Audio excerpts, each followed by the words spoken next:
Olá, queridas alunas e queridos alunos dos primeiros anos. Com esta aula, nós vamos fechar os nossos estudos de elementos da narrativa. E eu deixei para o começo e para o final os dois elementos mais importantes. Então, nós começamos com o narrador e vamos fechar com as personagens. E aí, ao longo da aula, nós vamos entender por que as personagens são tão importantes. Bom, primeiro vamos tratar de uma questão gramatical da palavra personagem. Personagem é um substantivo de gênero oscilante, ou seja, ele é tanto masculino como feminino. E ele não precisa necessariamente combinar com o termo ao qual ele se refere. Então, por exemplo, eu posso dizer: Pedro Bala é um personagem de Capitães de Areia. Ou eu posso dizer igualmente: Pedro Bala é uma personagem de Capitães da Areia. Então, o Pedro Bala, mesmo que seja masculino, né, o substantivo, eu posso dizer que é um personagem ou uma personagem. Vamos ver um outro exemplo aqui agora com o feminino. Dora é um personagem de Capitães da Areia. Ou, igualmente correto, Dora é uma personagem de Capitães da Areia. Então, a palavra personagem pode ser usada no masculino ou no feminino, referindo-se tanto a um homem ou a uma mulher. Então, tanto faz. Bom, qual que é a importância das personagens, né? Por que esse elemento é tão importante para a narrativa? Primeiro, por uma questão óbvia, toda história é uma história de personagens. Então, você conta uma história de alguém, e esse alguém é uma personagem. Lembrando que, mesmo que seja aquela história baseada em fatos reais, a personagem é sempre uma criação. O que quer dizer isso? Pode ser uma personagem ficcional, completamente uma criação do autor, mas existem aquelas personagens baseadas em pessoas que de fato existiram. Né? Então, por exemplo, uma personagem histórica, se eu faço lá uma história que conta, né, que a personagem principal seja, vamos dizer aqui, o Dom Pedro II.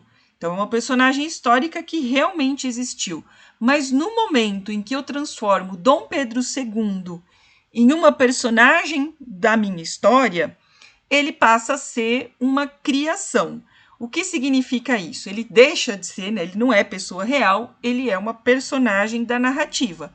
Por quê? Porque o autor vai atribuir, né, vai destacar características desse personagem que, na verdade, tem a ver com a sua intenção na narrativa.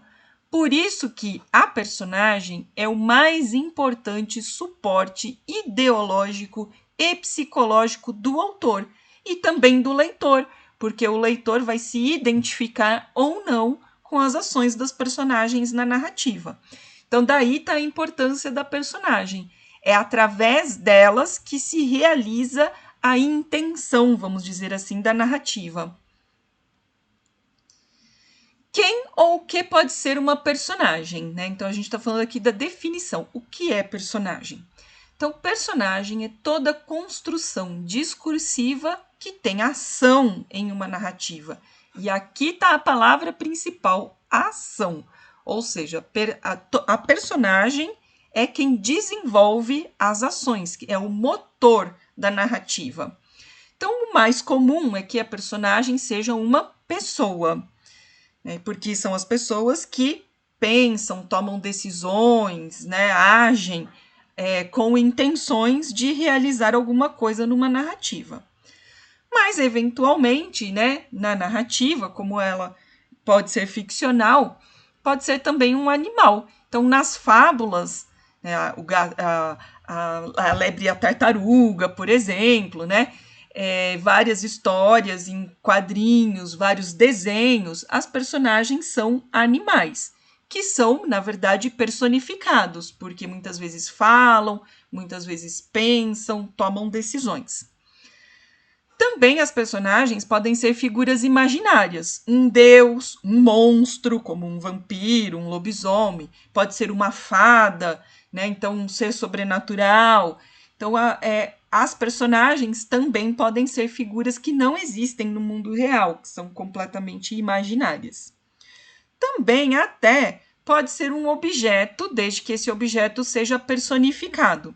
O melhor exemplo que existe é a versão do Walt Disney do conto A Bela e a Fera, em que as pessoas que moravam no castelo da Fera são transformadas lá por uma magia em objetos, mas são objetos animados, ou seja, eles pensam, eles agem como pessoas.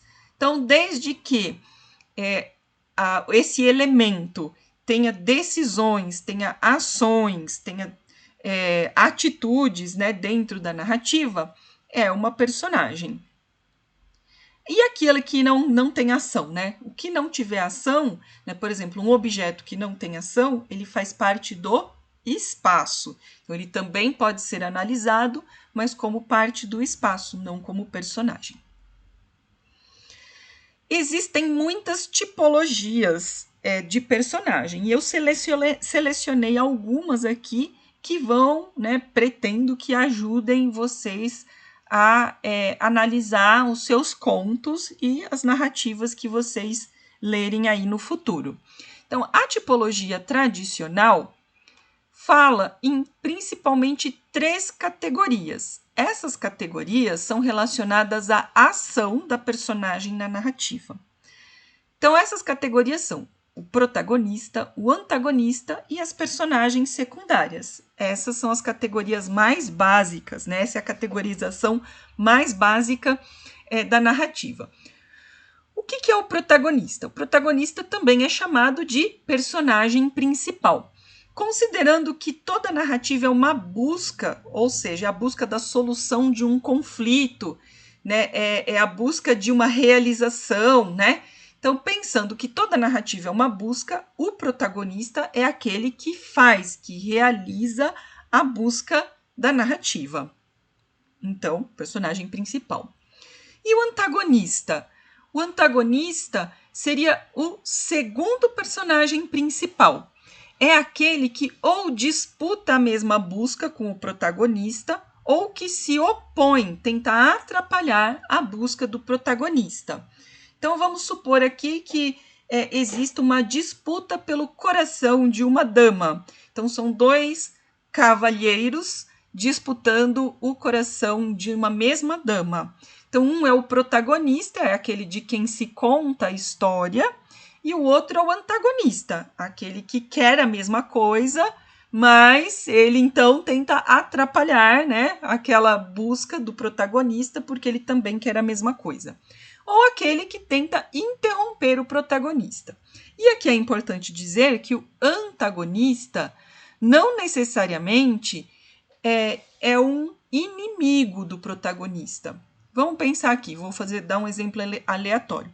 Vamos dizer que a história seja sobre um filho que quer encontrar o seu pai que é desconhecido. Então, ele é o protagonista da história, o conflito dele é não saber quem é seu pai, e ele, então, tenta, né, fazer uma viagem, quer ir lá em busca de seu pai biológico. E aí a mãe, né, acha que ele não deve fazer isso, né, e aí sempre procura atrapalhar, tirar da cabeça do protagonista, né, que ele faça, né, que ele realize essa busca pelo pai. Então, a mãe, obviamente, não é inimiga, né, desse protagonista que é o seu filho, mas ela, na narrativa, o papel dela na narrativa é de ser antagonista, ou seja, se opor à busca do protagonista.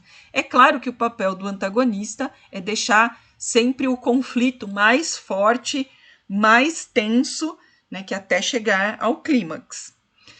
E existem as personagens secundárias. As personagens secundárias são aquelas que não são diretamente envolvidas na busca, ou seja, elas não buscam nada, mas, ou pelo menos não estão envolvidas na busca principal da narrativa, mas elas podem colaborar ou atrapalhar na busca com as suas ações. O fato de ser personagem secundária não significa que ela seja desimportante, né? Significa só que ela não faz a busca principal. Ela colabora, né, para que a história fique mais complexa, mais tensa, né? Então ela pode ajudar o protagonista, como ela pode atrapalhar o protagonista. Muitas vezes, uma personagem secundária, que aparece talvez uma única vez na narrativa, pode ser responsável pelo que a gente chama de plot twist, ou peripécia, ou seja, ela faz uma revelação ao protagonista que muda todo o rumo da história. Então, isso é só para exemplificar que a personagem secundária pode ser muito importante também. A única diferença é que ela não faz a busca principal, ela colabora ou atrapalha a busca do protagonista. E aí nós temos uma outra categorização que é qualitativa. Vou voltar um pouco. Ó. Essas aqui são categorias de ação.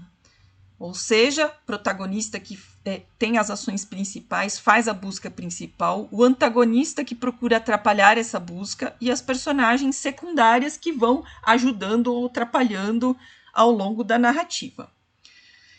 E agora a gente vai falar de categorias qualitativas, ou seja, que tem a ver com a construção da personalidade da personagem. Então, aqui a categorização clássica é herói e vilão. O herói é aquela figura arquetípica, ou seja, é um arquétipo, um modelo. É a figura arquetípica do bem, é o modelo do bem, da ordem, da ética, da superação, ou seja, a representação de tudo que é bom, de tudo que é moral. E o vilão, ao contrário, é a figura arquetípica do mal, do caos, da imoralidade e mesmo da covardia.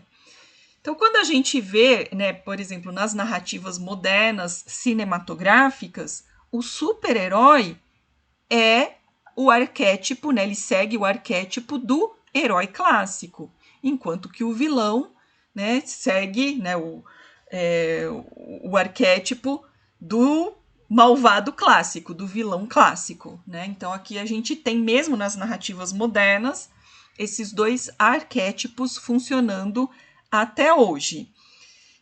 Agora, existe uma figura muito moderna que é a figura do anti-herói, que é criado principalmente no romantismo. E desde então existem muitas representações do anti-herói nas narrativas modernas e nas narrativas contemporâneas. Quem é o anti-herói?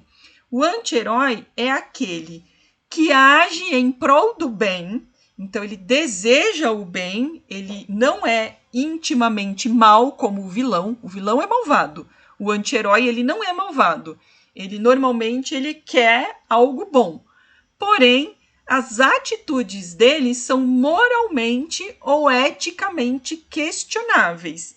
Então ele age em prol do bem, mas de um jeito que às vezes não é fazendo aquilo que é legal, aquilo que é certo.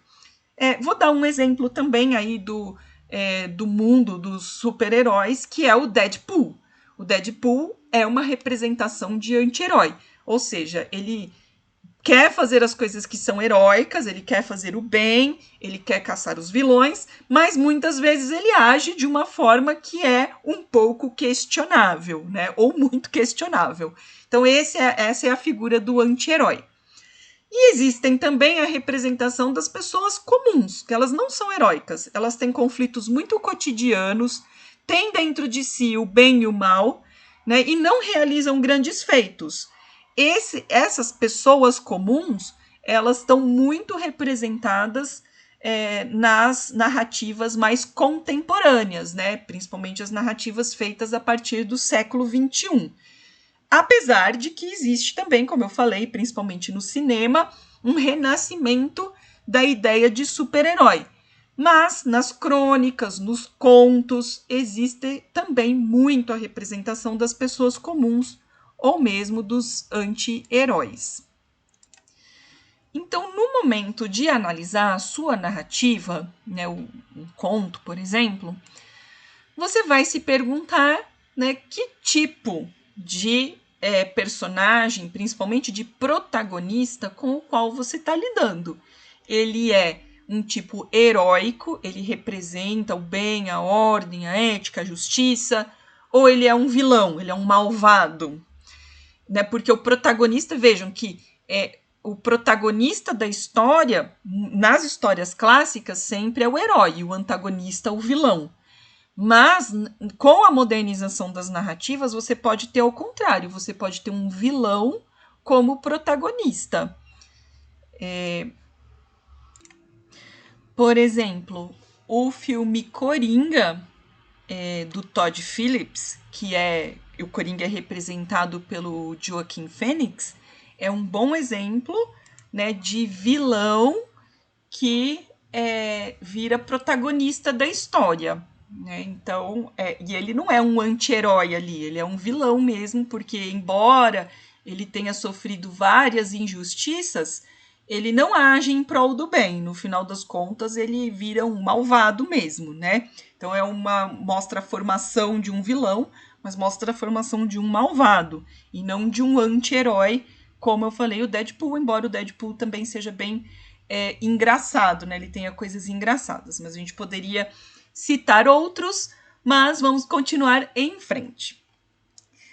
Além dessas tipologias clássicas, né, existem tipologias mais modernas. Né?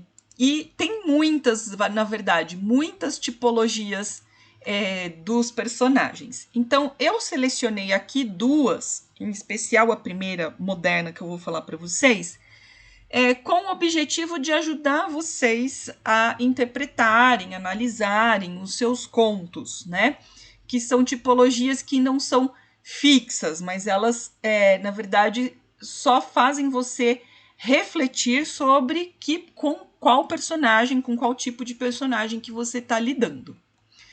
Então, essa primeira tipologia, que é mais complexa um pouco, porém não é difícil, é a tipologia que eu adaptei aqui do crítico francês Philippe Amon. Então, essa tipologia não é para classificar como as outras. Tem protagonista, antagonista, tem herói, tem vilão. Não, na verdade, essa tipologia ela ajuda você a analisar qualquer personagem na história, né, na narrativa. Então, ela está dizendo o que é que você tem que observar no personagem. Então, a primeira coisa que você vai observar no personagem é a sua qualificação. Então, quem ele é, que ser que ele é. Então, você vai ver o nome dele, porque às vezes o nome também tem algum significado. Se perguntar se o nome tem um significado ou não na narrativa. A descrição física, é feio, é bonito, é lindo, é horroroso, é defeituoso, né? Então, a descrição física... E essa descrição física, se ela tem algum significado, né? Para as ações, para os conflitos do personagem. A descrição da sua personalidade, da atitude dele, se é bonzinho, se é malvado, né? Se é uma pessoa afável, de bom trato, se é uma pessoa mal-humorada e por aí vai. Se é mais ou menos antropomorfizado, ou seja, é uma pessoa, né? Ou é um animal, é um deus, é uma mistura de ser humano com animal, né? E qual que é o significado disso? Pode ser também um animal mesmo, e o animal também é simbólico, né? Você ter um coelho, por exemplo, como um personagem, né? Ele significa velocidade, esperteza, assim como se o personagem for uma raposa, a raposa tanto pode ser fidelidade, amizade, como a raposa pode ser uma espertalhona, né? Então, os animais como personagens também têm sua simbologia. Tem marcas de nascença, uma cicatriz, uma tatuagem, uma peça de roupa que seja importante, como a Chapeuzinho Vermelho. O nome dela é o nome da peça de roupa que ela usava, né? E também, essa daqui é uma inclusão minha aqui nessa categorização, o nível de consciência da personagem, né? Se ela muda de atitude ou se a atitude dela permanece igual até o fim. Ou seja, ela é sempre a mesma pessoa do começo ao fim da narrativa, ou os eventos da narrativa modificam a sua visão de mundo, a sua forma de pensar. Outra coisa a se observar. Então, tudo isso é a observação de quem é a personagem, né? Observação do ser da personagem. Mas também a gente pode observar o fazer da personagem, né? Então, o que é observar o fazer? Qual que é o seu papel na ação? É importante ou não? Ela é principal ou não? Ela é bem-sucedida? Quer dizer, se for um protagonista, consegue realizar ou se frustra na sua busca, né? Mas essa questão da funcionalidade, o fazer, ele fica mais claro se a gente ligar esse fazer a outros critérios que nós vamos ver. Então, por exemplo, a distribuição da personagem, né? O que significa isso? Ela aparece muito ou aparece pouco? E nas vezes que ela aparece assim por muitas linhas, por muitas páginas ou só um pouquinho de tempo, né? E sua ação, ela tem efeitos importantes ou não importantes? Então, aquela personagem que aparece muitas vezes ou que aparece por longo tempo tem a tendência, lógico, de ser uma personagem principal. Mas também não é só analisar se ela aparece muito, se ela age muito na narrativa, mas também o peso das suas ações para a narrativa. Como eu exemplifiquei, pode ter uma personagem que aparece só uma vez, mas o aparecimento dela faz uma modificação muito profunda no percurso da narrativa. Então, também analisar se a ação dessa personagem é importante ou não para a narrativa. Autonomia. Essa personagem, ela age por si própria ou ela encontra vários personagens, né? Então, aquela que encontra vários personagens na narrativa, que são as personagens secundárias, tem a tendência de ser a personagem principal. E nesses encontros, né, ela é influenciada pelas outras personagens ou não? Que tipo de influência as outras personagens têm? Aí você pode, analisando essas influências, até identificar também o antagonista e as personagens secundárias. Outra coisa importante é o que o Philippe Aymon chama de pré-designação convencional. Esse nome esquisito, né, é, na verdade, mais ou menos fácil de entender.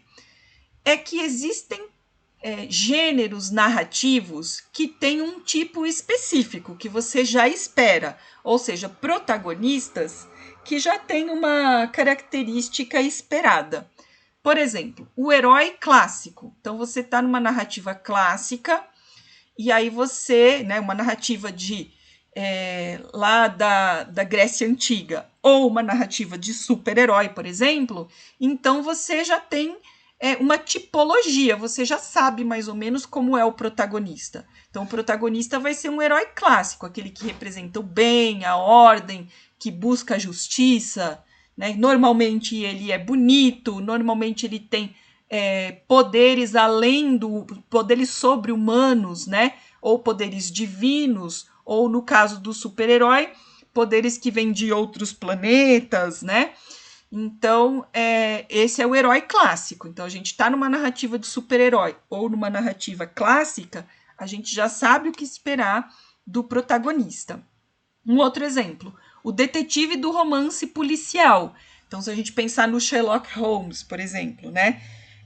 Entre outros, tá? Então, normalmente o detetive é aquele mais silencioso, aquele que parece menos do que ele é na realidade, mas ele é muito inteligente, né? Então, normalmente, na parte física, ele é mais feinho,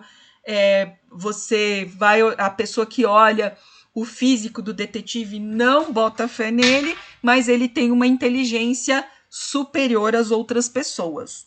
O cowboy das histórias de western, né? Então é aquele muito corajoso, que é bem rude, né? Então, a maneira que se veste é bem típica, né? Do velho oeste americano e assim por diante. A mocinha do romance de amor.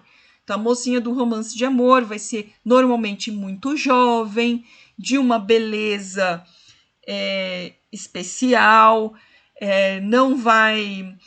Vai ser muitas vezes ingênua, pode ser enganada, né? Tem lá, é sonhadora. Então, essas características são típicas da mocinha do romance de amor. Essa predeterminação, então você começa a ler um romance de amor e que tem lá a protagonista que é uma mocinha. Então você já tem certas características que você espera dela, mas isso pode ser confirmado ou frustrado ao longo da narrativa. Isso é importante também. Quer dizer, a caracterização do personagem principal de acordo com aquele tipo de gênero narrativo, ela se confirma ao longo da história ou ela se modifica ao longo da história? Você pensa assim, nossa, eu estava esperando um super-herói clássico e, na verdade, ele se mostra um anti-herói, por exemplo, né? Também é importante observar, né, que é aqui o item final, como que o narrador se refere às personagens. Então, por exemplo, o narrador dá dicas, né? O nosso herói, então ele já está dizendo que é um herói. Esse indivíduo sinistro, então ele já está dizendo para você que não é muito para confiar naquele personagem. Então, o narrador, com os seus comentários, também pode dar características da personagem que você deve prestar atenção. Bom, todas essas características servem para quaisquer personagens. A gente está falando principalmente do protagonista, mas serve para o antagonista e para as personagens secundárias. Então, é uma forma de você pensar no que você tem que observar. E, finalmente, uma outra tipologia, né, que é do linguista lituano chamado eu nunca sei falar o nome dele, Algirdas Greimas. Então, o Greimas, ele se preocupa mais com a ação da personagem. Qual que é o motor da ação da personagem? Ou seja, por que a personagem age? Ela pode agir por desejo, por poder, ou por saber ou comunicação.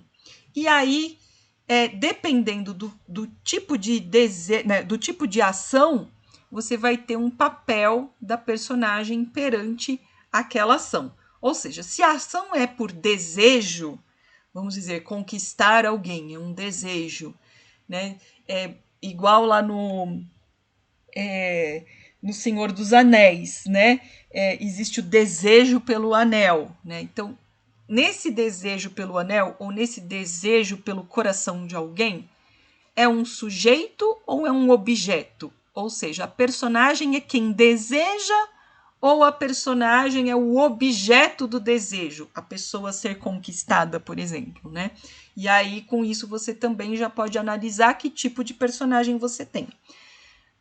Se o motor da ação é o poder, é conquistar alguma coisa, então pode ser o adjuvante, que é a mesma coisa do sujeito, aquele que vai em busca do poder, ou o oponente, aquele que quer tirar o poder daquele que busca o poder.